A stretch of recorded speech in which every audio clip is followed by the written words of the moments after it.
دیکھنے کی اتنی فضیلت ہے، دیکھنے کی اتنی فضیلت ہے، تو حضور کی ذات کے ساتھ مست ہونے کی کتنی فضیلت ہوگی؟ یعنی آپ کی ذات کے ساتھ، آپ کے جسم کے ساتھ کسی چیز کا لگ جانا وہ کتنا شرف والا ہے۔ اللہ رب العزت اس کی قسمیں قرآن میں بیان کرتا ہے کہ محبوب جس دھرتی پر آپ قدم رکھ دیں میں اس کی بھی قسمیں ذکر کرتا ہوں۔ یعنی یہ عظمت اور فضیلت ہے۔ آپ دیکھیے اس جگہ کی یہ فضیلت ہے جہاں رسول اللہ صلی اللہ علیہ وسلم کا روضہ انور ہے، آپ کی قبر انور ہے، تو آپ کی قبر انور کے ساتھ جو جگہ مس کر رہی ہے، یعنی آپ کے جسم کا حصہ نہیں ہے، اس جسم کے ساتھ لگی ہوئی ہے کہ جہاں حضور تشریف فرما ہے، اس مٹی کا، اس دھرتی کا، اس زمین کا، اس خطہ ارض کی یہ شان ہے کہ اس کے متعلق علماء نے لکھا کہ اللہ کے عرش سے بھی وہ افضل ہے،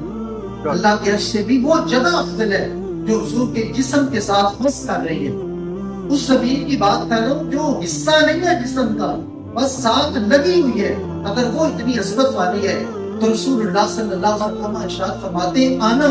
و ابو بکر و عمر خلقنا من تربۃ واحدہ، فرمایا اللہ رب العزت نے جس مٹی سے میرا وجود بنایا، میرا جسم بنایا،